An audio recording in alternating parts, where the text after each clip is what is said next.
자, 이번 시간 동의 철회하고 반대 의사 표시에 대해서 보도록 하겠습니다.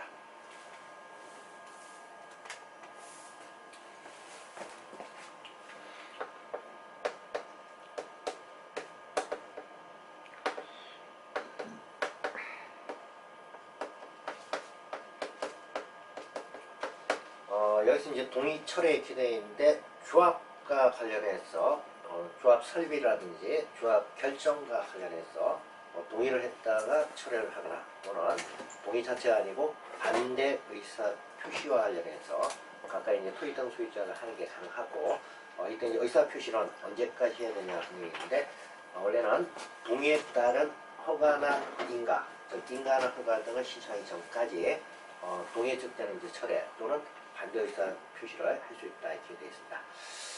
자, 그래서 뭐 정비구역 해제에 대한 동의하고 조합 설립에 대한 동의하고 추진위원회 그리고 조합 해산에 대한 동의와 관련해서 동의를 이제 철회하거나 반대 의사 표시를 할 수 있다. 자, 그리고 이제 조합 설립과 관련된 동의는 최초 동의한 날로부터 30일까지만 철회하는 게 가능하고 창립총회 이후 이후에는 동의와 관련해서 철회를 할 수 없다 이렇게 되어 있습니다. 자, 그리고 이제 철회 의사 표시는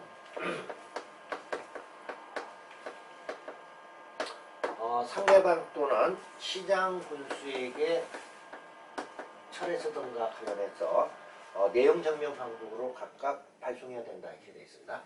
자, 그럼 여기 이제 상대방이면 조합 설립 추진위원회나 조합 자체를 이제 의미합니다. 그래서 조합이나 조합 설립 추진위원회 이외에 시장 또는 군수한테도 철회 등의 의사를 할 수가 있습니다. 그리고 이제 방식은 내용 증명을 해야 된다 이렇게 되어 있습니다. 자, 그래서 방법은 이제 내용 증명으로 하도록 되어 있고, 그 다음에 이제 시장 군수는 철회와 관련해서 철회서가 송부가 됐을 때, 철회서 등을 접수를 했을 때는 철회서 접수된 내용을 동의의 이제 상대방, 즉 조합이나 조합 설립 추진위원회에다가 각각 접수된 사실을 통지해야 된다 이렇게 되어 있습니다. 자, 그리고 이제 효력 발생 시기는 상대방 또는 시장 군수한테 각각 접수가 된 것과 관련해서 두 개 중에서 이제 빠른 시점입니다. 그래서 상대방에게 도달한 시점 그리고 시장 군수가 상대방에게 철회서가 접수된 사실을 통지한 때 두 개 중에서 빠른 때 이렇게 되겠습니다. 자, 그래서 만약 이제 상대방한테 11월 1일날 도달이 됐고 시장 군수가 접수가 됐다는 사실을 통지를 10월 31일날 했다. 그러면 두 개 중에서 이제 빠른 시점이니까 10월 31일로 해서 철회나 반대 의사 표시의 효력 이게 발생하도록 되어 있습니다. 자, 그래서 그 부분 조심을 하시면 되겠습니다.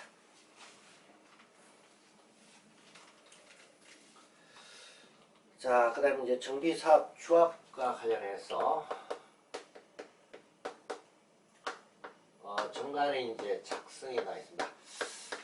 정관 내용과 관련해서 표준이 되는 정관을 작성해서 보급할 수 있다 이렇게 되어 있는데 종전에는 국토교토부 장관이 표준이 되는 정관을 작성해서 보급할 수 있다 이렇게 되어 있는데 이분이 개정이 돼서 지금은 시도지사가 정비사업 조합의 이제 정관과 관련해서 시도지사가 표준이 되는 정관을 작성해서 보급할 수 있다 이렇게 되어 있습니다.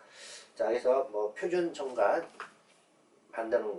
만들어서 이제 보급하는 거 국토교토부 장관에서 시도지사로 개정이 됐습니다. 그 이건 이제 조심하시고, 그다음 이제 정관에 이제 포함되어야 할 사항 법에서 이제 18가지가 나와 있는데 그 중에서 이제 4번 정비구역의 위치하고 면적 이게 정관에 이제 기재가 되어야 할 사항이고, 그 다음에 6번 조합 임원의 권리, 의무, 보수, 그리고 선임 방법하고 변경, 해임.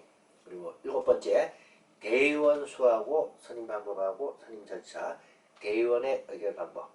그리고 이제 13번 정비사업비의 부담 시기하고 절차. 그리고 14번 정비사업이 종결됐을 때 청산 절차. 이런 내용이 정비사업 조합 정관에 기재가 될 사항입니다. 그래서 시험에 한번 출제해야 되기 때문에 그 지금 체크했던 부분 그건 이제 봐주시고 그리고 이제 정관 작성이 되고 조합과 관련해서 설립 인가를 받게 되면 자 시장부서부터 이제 조합 설립 인가 받게 되면 설립 인가일로부터 30일 이내 주된 사무소 이제 소재지를 가산하는 법원에다가 설립과 관련해서 등기를 해야 됩니다. 자 그래서 설립 등기가 돼야 조합이 성립이 된다 이렇게 되어 있습니다. 그래서 정비사업 조합 자체는 민법상의 이제 사단법인으로 봅니다. 법인 자체가 이제 성립된다. 법인으로 해서 이제 성립되기 위해서는 법적 절차로 설립 등기를 꼭 해야 된다.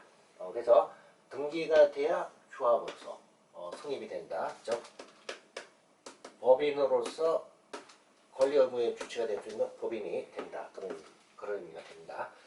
그래서 설립 등기. 자, 이게 이제 법적 절차로 이제 들어간다는 것. 그리고 이제 조합은 명칭에 정비사업 조합이다. 자, 이게 명칭에 반드시 들어가야 됩니다.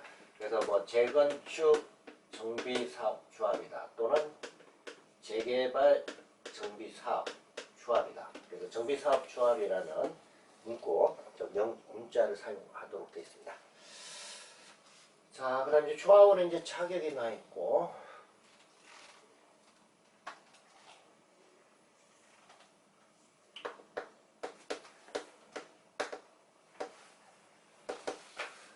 조합원 자체는 토지 등 소유자가 조합원이 되도록 되어 있습니다. 자, 그리고 이제 재건축 사업에 한해서는 재건축 정비구역 안에 있는 재건축 사업에 있는 재건축 사업의 정비구역 안에 있는 토지 등 소유자가 당연히 조합원이 되는 게 아니고 재건축 사업은 조합 설립과 관련해서 재건축 사업에 동의한 토지 등 소유자만 조합원이 됩니다. 그래서 재개발 사업은 그냥 정비구역 안에 있는 토지 등 소유자면 당연히 조합원이 되는데 재건축 사업에 한해서는 재건축 사업에 동의한 자만 조합원의 지위가 인정이 됩니다. 그래서 재건축 사업은 정비 사업에 동의하지 아니한 사람, 이 사람은 재건축 사업과 관련해서 조합원 자격이 인정이 안 됩니다. 그래서 동의를 하지 않았으면 나중에 조합이 이제 매도 청구할 수 있는 매도 청구 대상에 이제 들어갑니다. 그래서 재건축 사업에 한해서는 재건축 사업에 동의한 자만 조합원의 이제 지위, 즉 조합원의 자격이 인정이 된다. 그 부분 좀 조심하시고.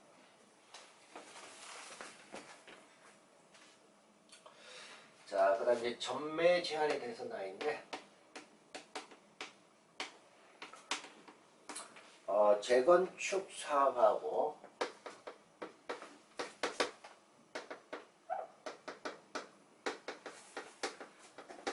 재개발 사업에 따른 조합원인지 지위와 관련해서 지위 이전이 제한이 됩니다. 그래서 이와 같은 이제 제한은 주택법에 따라 투기 가열식으로 지정이 됐을 때, 주택법에 따라 투기 가열식으로 지정될 때는 일정 시기가 지나면 재건축하고 재개발 사업과 관련해서 저 지위가 양도 등이 이제 제한이 됩니다. 그래서 재건축 사업과 관련해서는 조합 설립 인가 이후,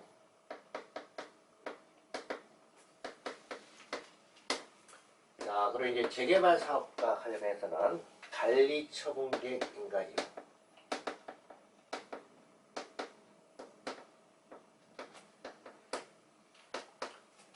자 그래서 투기 가열 지구일 때는 재건축 사업은 조합 설립 인가 이후, 그리고 재개발 사업은 관리 처분계획 인가 이후에는 조합원의 지위와 관련해서 양도나 양수 등을 할 수가 없습니다.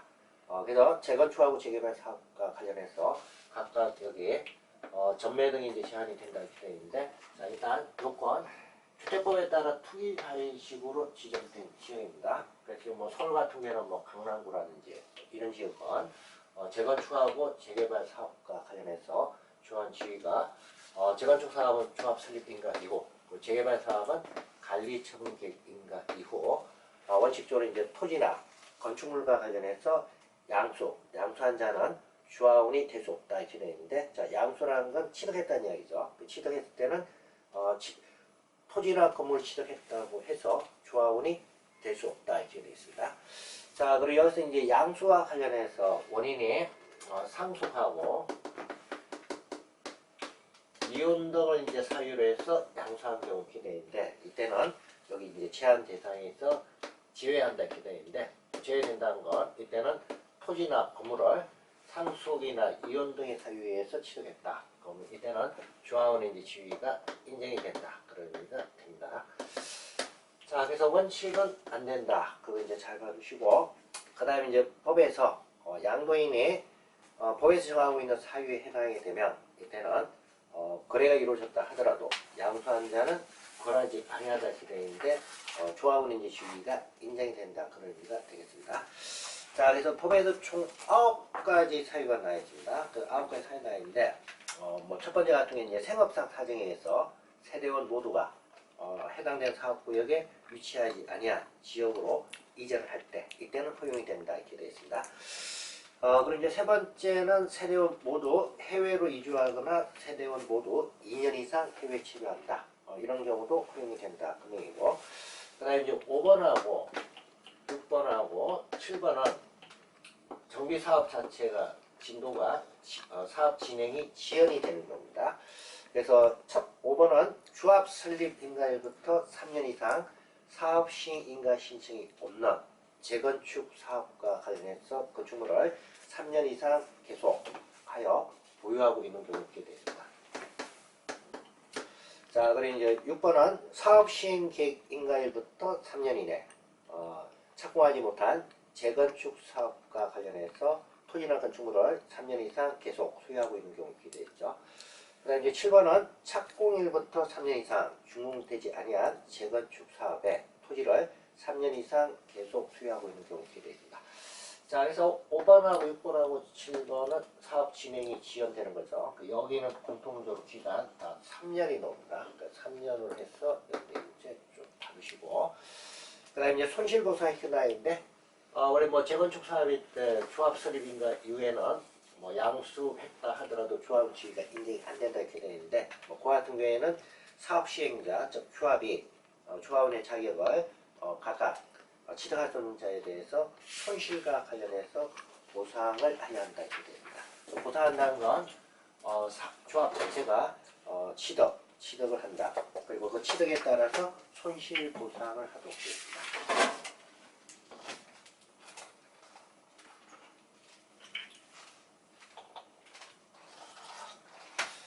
자, 그 다음에 이제 조합 임원과 관련해서 나옵니다. 조합 임원의 요건과 관련해서 이 부분이 최근에 이제 개정되면서 법에서 새로운 규정이 신설됐습니다.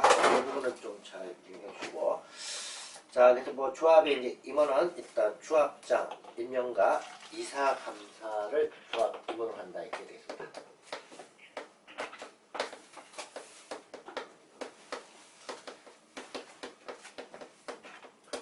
자, 그래서 조합 임원, 조합장, 이사, 감사. 여기 이제 세 개가 조합의 이제 임원입니다. 조합장 임명 그리고 이사, 감사를 임원으로 둔다 이렇게 되어 있는데, 조합장과 관련된 요건. 일단 조합장은 선임일부터 관리처분 인가를 받을 때까지 해당 정비구역에 거주를 해야 한다 이렇게 되어 있습니다. 자, 그래서 일단 거주 요건과 관련해서 선임된 날부터 관리 처분 계획과 관련해서 인가가 있을 때까지 계속 해당된 정비구역에 거주를 해야 된다 이렇게 되어 있습니다. 자, 그래서 이거 잘 유념해 주시고, 그 다음에 이제 조합장뿐만 아니고 나머지 이제 이사하고 감사와 관련해서는 정비구역에 계속 거주하고 있는 자로서 선임일 직전 3년 동안 정비구역 내 거주기간이 1년 이상이 되어야 됩니다. 자, 그래서 이사 조합장뿐만 아니고 이사 감사도 거주기간 1년 이상이 되거나 아니면 정비구역에 위치한 건축물이나 토지 등과 관련해서 5년 이상 소유를 한 사람. 그래서 조합장, 이사, 감사 세 가지 임원 일단 자격과 관련해서 거주기간 1년 이상이 되거나 아니면 5년 이상 토지나 건축물을 소유하고 있는 사람, 이 사람들이 임원이 될 수가 있고, 특히 조합장은 선임이 되면 선임일부터 관리청객인가까지 계속 거주를 해야 된다. 이 요건이 적용이 됩니다. 자, 그래서 이 부분 요건과 관련해서 개정되면서 가장 많이 이제 바뀐 부분입니다. 종전에 없던 규정이 이제 새로 신설됐기 때문에 여러분들 시험 준비해서 일단 대비할 때 이 부분 잘 알아두셔야 됩니다. 자, 그리고 이제 조합에 두는 이사와 관련해서는 숫자 원래 이제 3명 이상이고 감사 수는 1명에서 이제 3명 이하로 하는데, 특히 토지 등 소유자가 100명을 초과하게 되면 이사는 5명 이상으로 할 수가 있습니다. 자, 그리고 이제 조합 임원의 선출 방법 원래 이제 정관에서 정하도록 되어 있습니다. 근데 이제 최근에 이제 개정되면서 조합 임원 선출과 관련해서 시장 군수가 전문 조합 관리인을 선정해서 조합 업무를 대행하게 할 수 있다 이렇게 되어 있는데, 조합 임원이 이사나 감사가 사임, 해임 되온 이후 6개월 이상 선임되지 아니한 경우, 그리고 총회에서 조합원 과반수 출석 조합원 과반수 동의로 전문 조합 관리인 선정을 요청한 경우, 이와 등에는 시장 군수가 전문 조합 관리, 변호사나 회계사나 기술사 등의 자격을 가지고 있는 사람을 전문 조합 관리인으로 선정해서 조합 임원의 업무를 대행을 시킬 수가 있습니다. 자, 그래서 그 선출 방법과 관련해서 그 부분도 이제 최근에 개정됐기 때문에 그 부분도 좀 봐주셔야 됩니다. 자, 그다음 이제 조합 임원의 직무와 관련해서 나와 있습니다.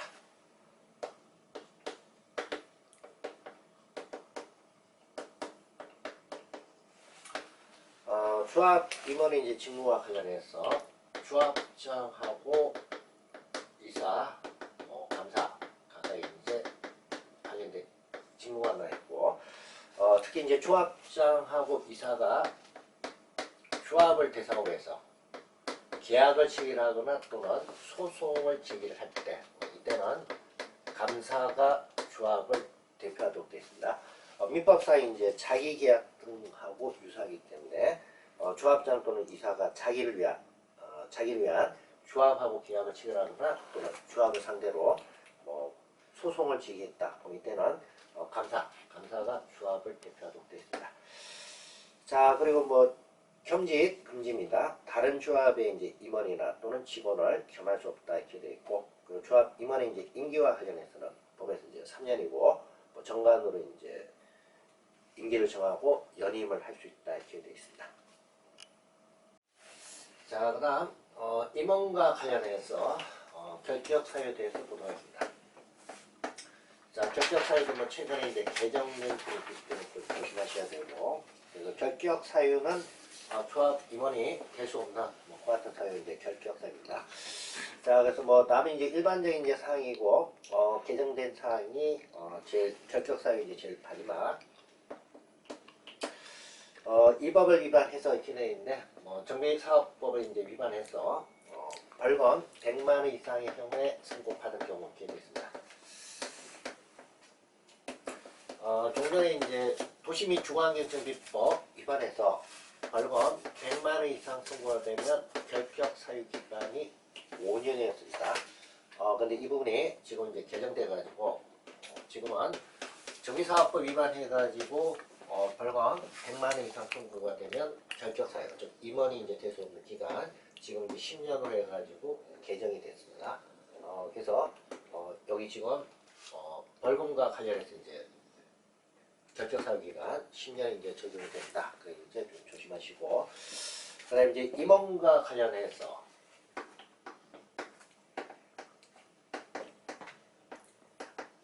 당연태임과 관련해서 나와 있다.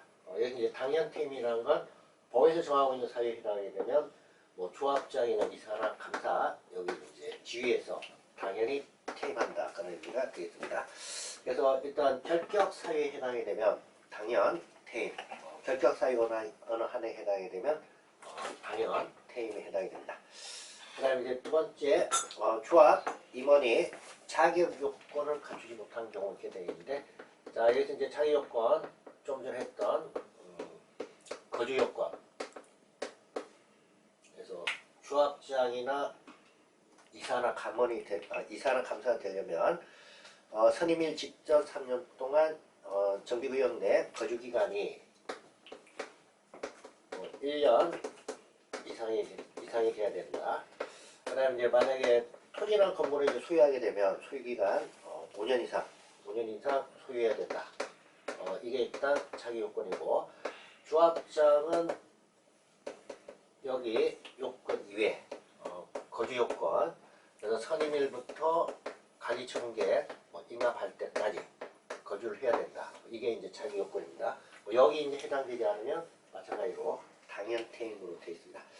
자, 그래서 이 부분도 일단 개정되면서 새로 신설된 내용이기 때문에 여러분들이 이제 잘 봐두셔야 됩니다.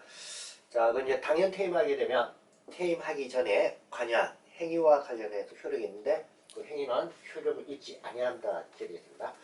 그래서 퇴임했다 하더라도 퇴임하기 전에 이미 행한 행위는 그대로 효력이 유지가 됩니다.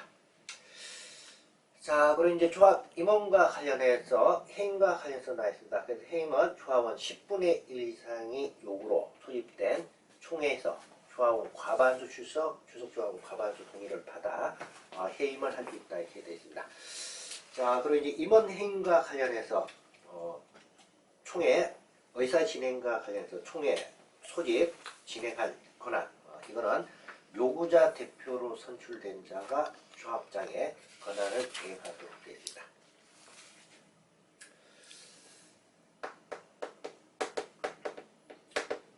그 다음에 이제 총회에서 나있는데, 총회는 뭐 의결기구입니다.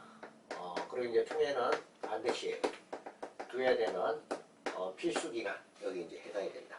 그리고 첫 번째 이제 총회 개최 나이인데, 총회는 조합원으로 구성되는 총회를 이제 둬야 되고, 총회를 둔다 이렇게 되어 있는데, 둔다 이렇게 되어 있으니까 이거는 필수 기간이다. 그걸 의미를 합니다.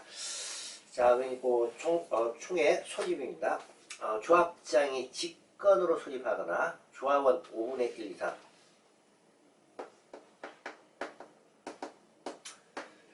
조합원 기준하게 되면 조합원의 5분의 1 이상 소집 요구가 있는 경우, 그리고 대의원회와 관련해서 대의원회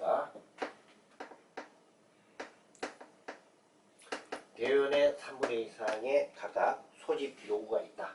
그 소집과 관련해서 요구, 조합원 기준하게 되면 조합원 5분의 1 이상이고, 그리고 대의원과 관련해서 대의원 3분의 2 이상이 소집과 관련해서 요구를 할 수 있다. 자, 그리고 이제 조합원 요구와 관련해서 조합 임원의 권리, 조합 임원과 관련된 권리, 그리고 조합 임원의 의무, 그리고 보수, 그리고 조합 임원 관련해서 선임 방법. 자, 지금 여기 나와 있는 사항과 관련해서 변경하고, 그 다음 해임에 관한 사항,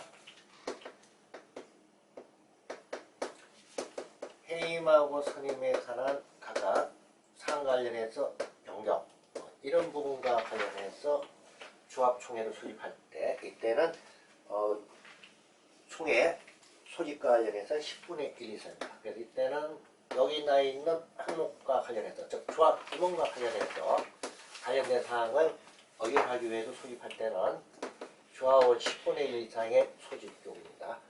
그래서 이 경우를 제외하고는 일반적인 조합원이 소집 요구할 때 5분의 1, 조합 임원과 관련된 사항은 10분의 1, 그리고 대의원이 요구하게 되면 3분의 2 이렇게 되어 있습니다. 자, 그래서 이제 총회 개최 요구와 관련해서 이 부분 개정됐기 때문에 잘 봐주시고, 그다음에 시장구수가 이제 총회 소집할 수 있다 이렇게 되어 있는데, 자, 이거 임원이 퇴임이나 해임된 이후 6개월 이상 새로 선임되지 않았다. 그럼 이제 임원 선출하기 위해서 시장구수가 총회를 소집할 수가 있습니다. 자, 그다음 이제 총회 의결을 거쳐야 한다 이렇게 되어 있는데, 총회에서 이제 반드시 의결을 거쳐야 되는 것. 그게 이제 7가지가 있는데, 그 중에 이제 두 번째 거 임원의 선임하고 해임과 관련된 사항입니다. 그 다음에 네 번째 사업시행계획서 수립하고 변경. 그리고 다섯 번째 나와 있는 관리처분계획 수립하고 변경. 그리고 여섯 번째 청산금의 징수하고 지급. 이런 사항은 반드시 이제 총회 의결을 거치도록 되어 있습니다. 자, 그래서 총회 의결을 거치는 거 시험에 한번 출제가 됐으니까 잘 봐주시고, 그 다음에 이제 총회 출석하고 의결과 관련해서 동의사항이 나와 있습니다.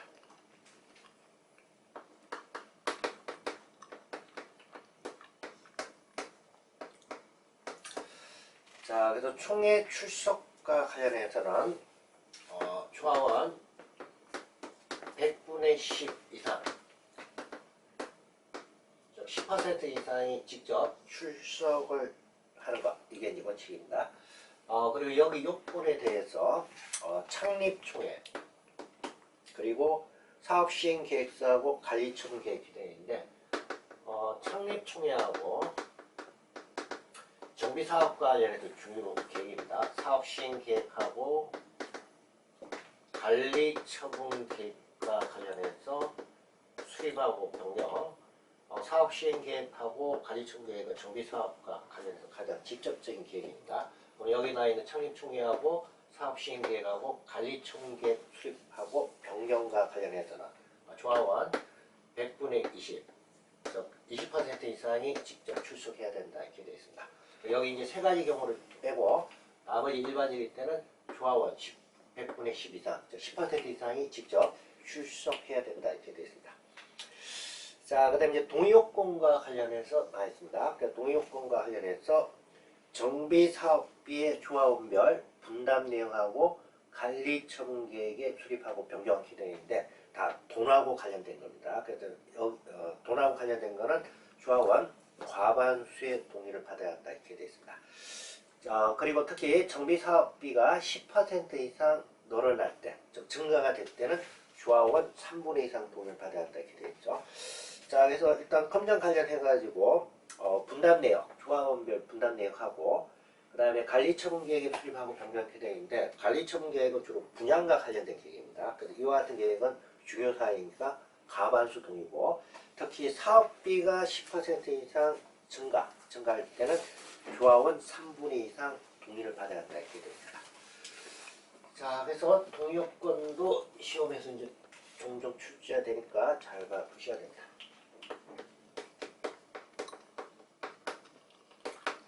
그 다음에 이제 대의원의 구성이 나와 있습니다. 이것도 뭐 의결기구인데, 조합원 중에서 이제 대표 선정해가지고 의결할 때, 이때가 이제 대의원이고, 조합원이 100명 이상이 되게 될 때, 100명 이상이 될 때는 대의원회와 관련해서는 대의원회를 반드시 설치를 하도록 되어 있습니다. 자, 그래서 여기서 이제 두어야 한다 이렇게 되어 있는데, 필수기간이라는 것. 그래서 조합원 수가 100인 이상일 때는 대의원회를 두어야 한다 이렇게 되어 있죠. 그래서 숫자 잘 기억하시고, 그리고 이제 대의원은 조합원 10분의 1 이상으로 구성을 할 것이 되겠습니다. 자, 그래서 만약 이제 조합원이 100명이 1000명이다. 1000명이면 10분의 1이니까 기본적으로 이제 100명 이상 대의원을 이제 두도록 되어 있습니다. 자, 그리고 조합원 10분의 1이 100명을 넘는 경우, 이때 이제 10분의 1 범위에서 100인 이상으로 해서 구성할 수 있다 이렇게 되어 있습니다. 자, 그 다음에 이제 겸직 금지인데, 임원 중에서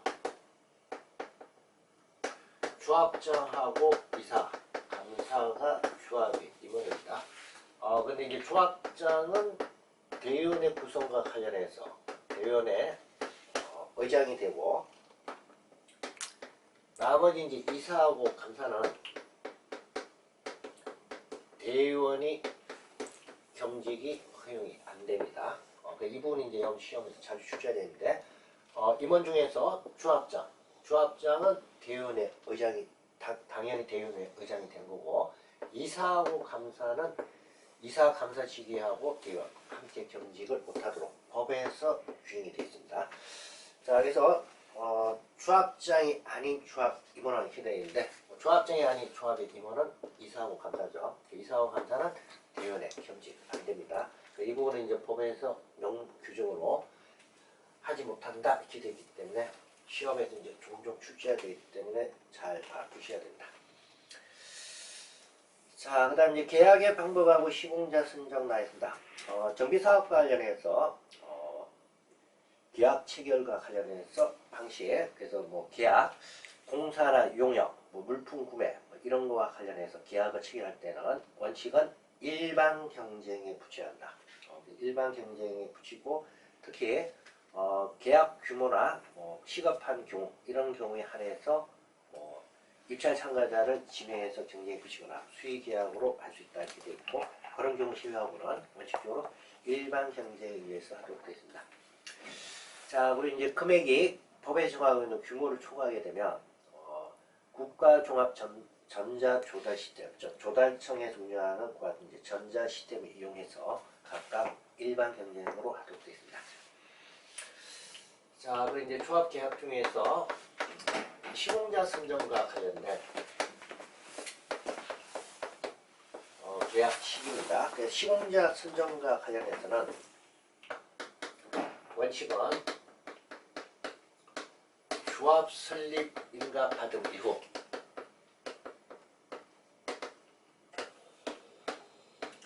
조합총회에서 시공자를 선정하도록 되어 있습니다. 조합 설립 인가 받은 이후 조합총회에서 경쟁 입찰이나 또는 수의계약 방식에 의해서 각각 건설업자나 등록사업자를 시공자로 선정해야 된다 이렇게 되어 있습니다. 그래서 원칙은 이제 조합 설립 인가 받은 이후 조합총회에서 선정하는 것 이게 원칙이고 여기에 대해서 예외 우선 첫 번째는 조합원 수가 100인 이하 조합원 수가 100인 이하일 때는 선정 방식과 관련해서는 조합총회에서 이제 선정하는데 정관이 정하는 바에 따라 선정할 수 있다 이렇게 되어 있습니다. 여기서 이제 정관에서 정하는 방식에 의해서 선정한다 이렇게 되어 있는데 꼭 일반 경쟁 방식이 아니어도 된다 그런 의미가 됩니다. 그 다음에 두 번째는 토지 등 소유자가 사업 시행하는 경우 이렇게 되어 있습니다. 재개발 사업과 관련해서 토지 등 소유자가 20명 미만이면 조합 설립하지 않고 사업을 시행합니다. 이때 이제 토지 등 소유자가 시공자를 선정할 때는 조합을 설립 안 했으니까 이게 없는 거죠. 이때는 토지 등 소유자가 사업 시행과 관련해서 사업 시행 인가, 사업 시행 계획과 관련해서 인가 받은 이후 선정하도록 되어 있고 이때는 규약에서 정하는 바에 따라 각각 선정한다 이렇게 되어 있습니다. 자, 그다음 이제 세 번째는 시장 군수가 직접 사업 시행하거나 주택공사 등을 이제 사업 시행자로 지정해서 사업을 시행하는 경우다. 이때는 사업 시행자와 관련해서 지정됐다고 공고된 이후 사업 시행자를 선정하도록 되어 있습니다. 그래서 시기가 이제 각각 다르기 때문에 이분이 시험에서 이제 자주 출제가 되는 분이기 때문에 그 부분을 좀 잘 유념해 주시고 특히 이제 시장 군수 또는 주택공사 등을 사업 시행자로 진행했다 이렇게 되어 있는데 이때 사업 시행자 시장 군수가 직접 한다 아니면 주택공사를 사업 시행자로 진행했다 이걸 지정하고 고시를 해야 되는데 지정 고시된 이후 각각 이제 시공자 선정하도록 되어 있고 이때는 시공자와 관련해서 토지 등 소유자가 각각 추천을 할 수가 있습니다. 그러니까 여기 이제 시공자 추천해서 나와 있는데 시공자 추천은 일단 시장 군수가 이제 직접 사업 시행하거나 주택공사 사업 시행전 진행 때 이때는 토의동 소유자가 주민대표회의를 구성하거나 아니면 토의동 소유자 전체 회의를 통해서 시공자를 추천을 할 수가 있습니다. 자, 그래서 이때 이제 경쟁 입찰이나 수익 계약 방식에 의해서 각각 시공자를 추천할 수 있다 이렇게 되어 있는데 이때는 주로 주거환경 개선 사업 등과 관련해서 시공자 추천하는 게 가능하다. 시공자 추천은 주로 이제 시장 군수가 직접 하거나 주택공사를 사업 시행자로 선정하는 경우입니다. 자, 그래서 이때 이제 주민대표회나 토지동 소유자가 시공자 추천하게 되면 사업 시행자는 이렇게 되어 있는데 사업 시행자니까 시장 군수 아니면 주택공사입니다. 얘네들은 추천받은 자를 시공자로 각각 선정을 하도록 되어 있습니다. 자, 그리고 이제 시공자 선정해가지고 계약을 체결할 때는 다른 시공하고 좀 다른 게 기존 건축물의 철거 내용이 계약 내용에 포함이 되도록 되어 있습니다. 시공자 선정 계약에 정비 사업 자체가 노후불량 건축물 철거하고 새로 신축하기 때문에 시공자 선정 계약 내용에는 반드시 기존 건축물 철거 공사에 관한 사항을 반드시 포함을 시키도록 되어 있습니다. 자, 그래서 이분이 이제 다른 사업하고 다르기 때문에 그 부분 잘 운용을 해 두셔야 됩니다.